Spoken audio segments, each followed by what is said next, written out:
We're just getting ready to leave the Montebellos, but before we go, we've got a visitor. We believe his name is either Kodak or Fiji, since he once ate someone's camera and was thus named after the camera. I'm going to grab the GoPro and see if we can film him under our boat. Kodak or Fuji is a Queensland groper or giant groper.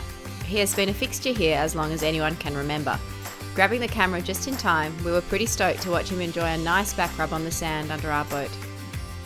Queensland gropers can grow to as much as 3 metres in length. They are found throughout the Indo-Pacific region, being the most widely distributed species of groper in the world.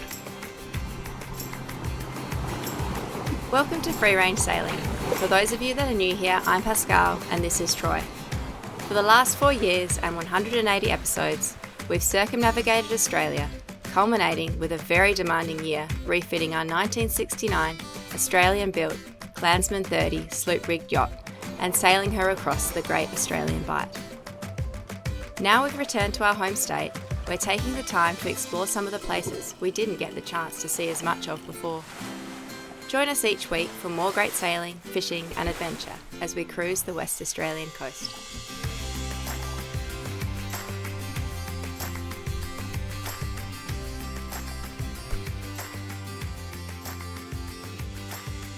With favourable winds, we said goodbye to the Montebello Islands and headed towards our new island location, hoping to catch a pelagic fish on the way.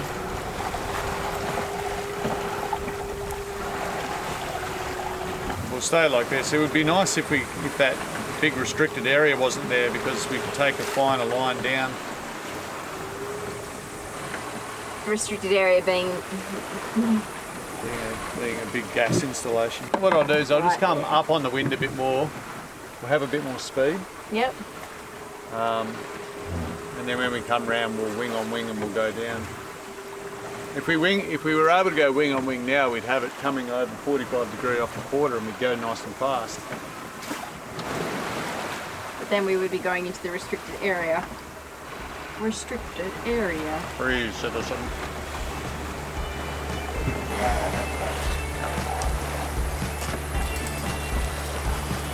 Pull his eyes together, Dad. Oh man, this is hard.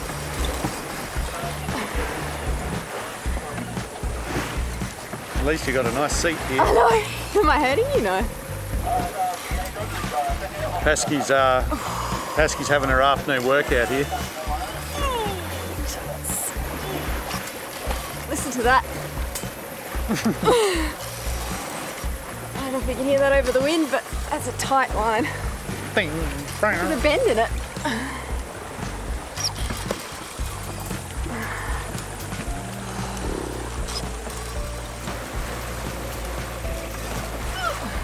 Oh, man.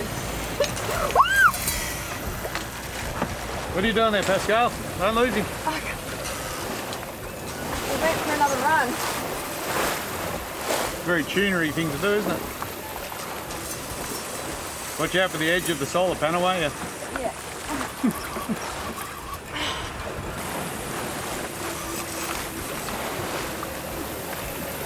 That's it, take a bit of a break. Don't take any guff off him there, Pascale. Nah. Something tells me you got a tune. A big one. Let us know if you ever want to half time it. I might have to. Lactic acid build up, eh? Yeah, just sore.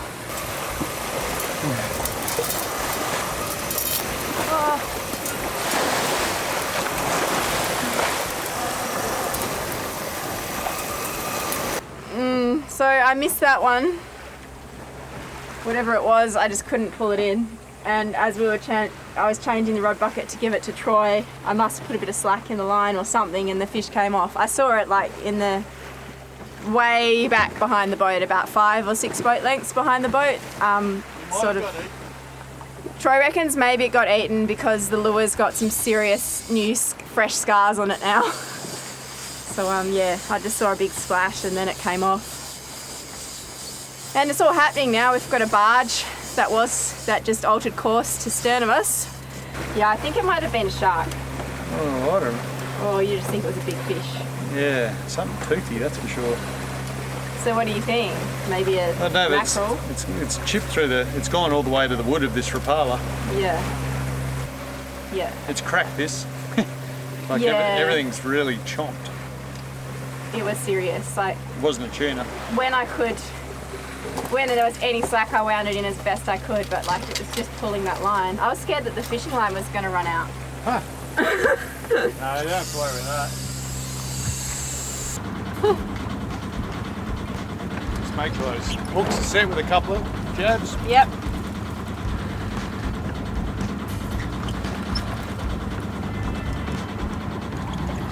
If the fish wants to run, if the rod's up like that, the rod will take the shocks, but you'll always have tension on. It's a good fish. Yeah. He's really flicking and carrying on. It's double hook.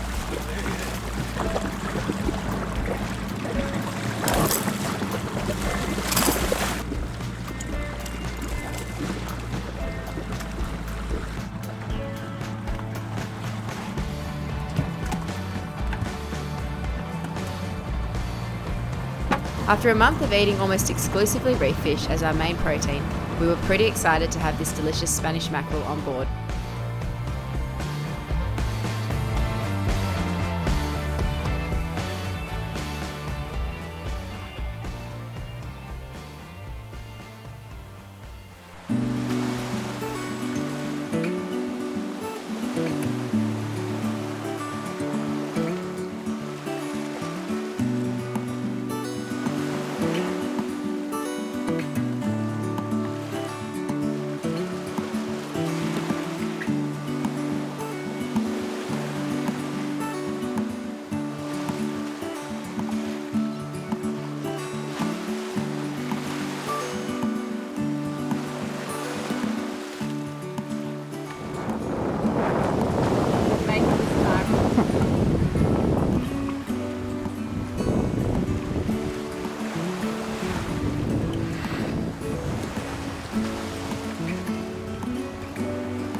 Eyeballs are still kind of in there, hey? Oh, it's a bit smelly.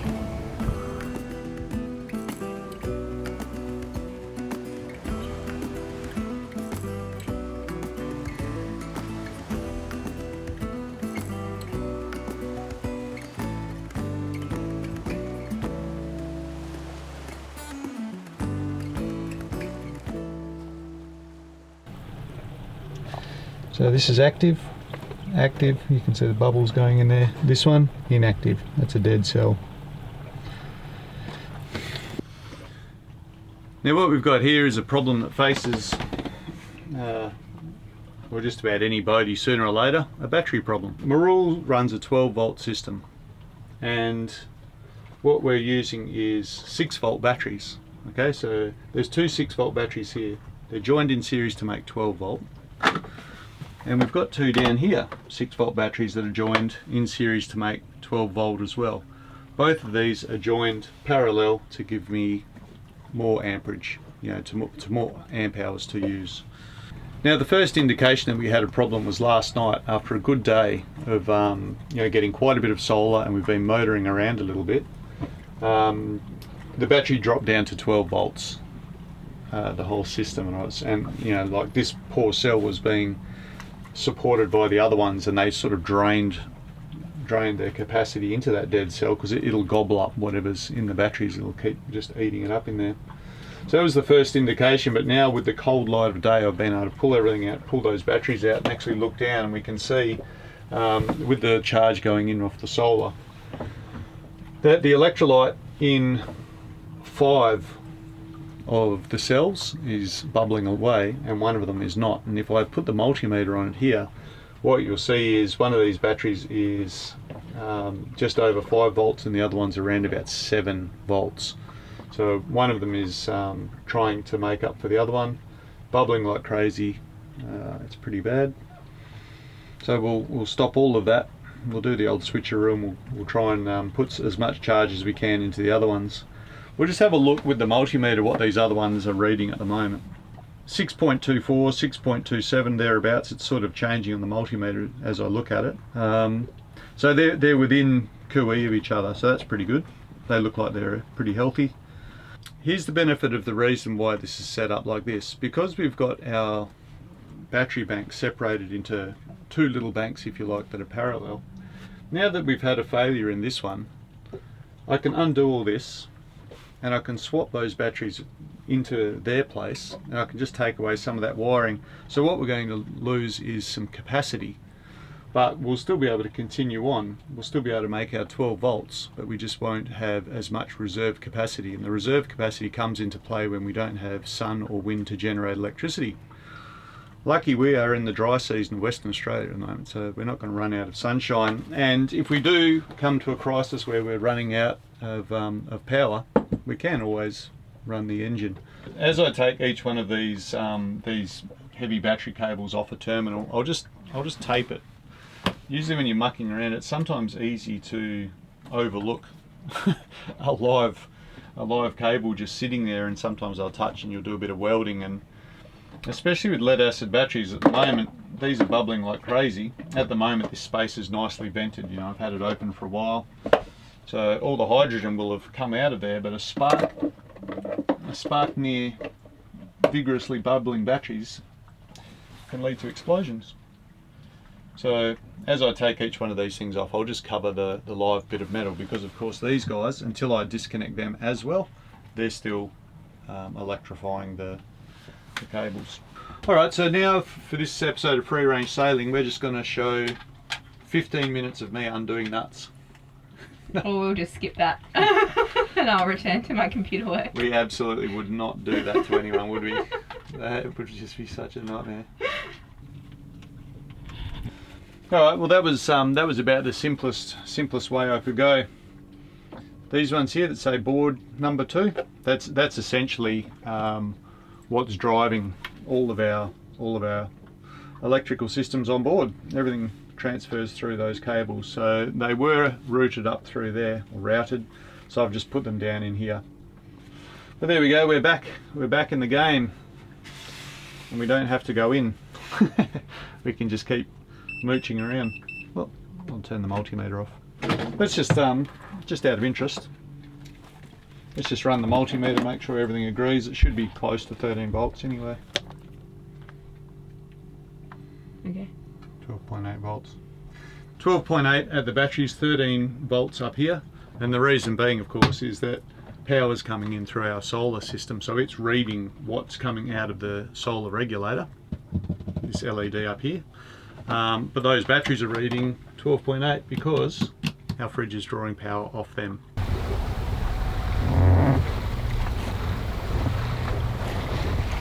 Skipper's got a plan? We've been curious about what's out here in this uncharted ground. All we know that it's pretty shallow. At the moment we've got about 1.4 metres under us. So it's pretty good. We're working on a rising tide. So we're coming out on a rising tide, we'll be going back on a falling tide. It'll be about the same height, so if we come along this line, we'll know that we've already cleared this at a height of, I think,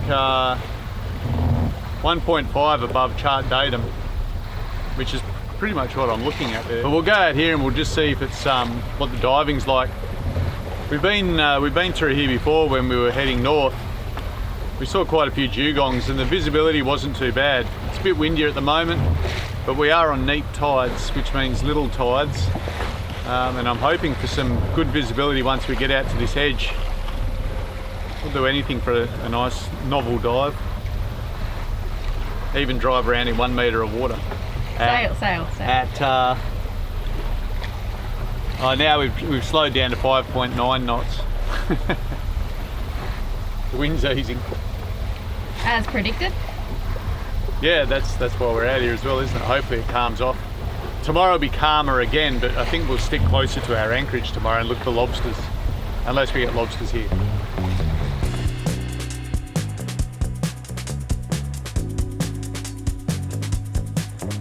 Arriving at the edge of the shallow ground, we found a spot to drop anchor and put on our dive gear to take a look around.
Quite a nice trout that we got, that one. So nice blue spots. Didn't go as well for you, did it, Pascale? No, so I still brought something on board. A crayfish? A crayfish. Yeah, well that's true. So I still got us a little crayfish, but I was going for another one. It was in a bit of a tricky spot and it retreated back into its kind of cave and I didn't see it, but there was a sea urchin above it.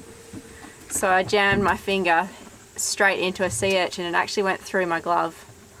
And your finger. And actually through my finger. So I'll show you what's happened, but it's gone all the way through my finger and broken off. And it was quite painful at the time, but I didn't think it was quite so bad. But it's actually quite bad. I'm going to try and dissect this with some tweezers. Because, Troy was saying, because we can see the end where it went in and where it's broken off on the other side of my fingertip, we'll probably be able to pull it out, which is good, instead of it breaking off halfway inside my finger and it might crumble.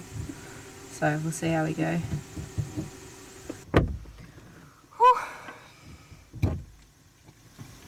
What's up? Nothing, it's just the pain of it coming through my finger again. Did you get it? Yeah, it's coming.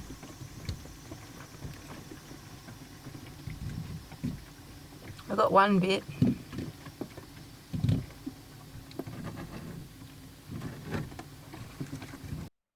Whilst I was able to remove the largest piece of sea urchin spine, the remainder kept crumbling inside my finger as I pulled it with the tweezers.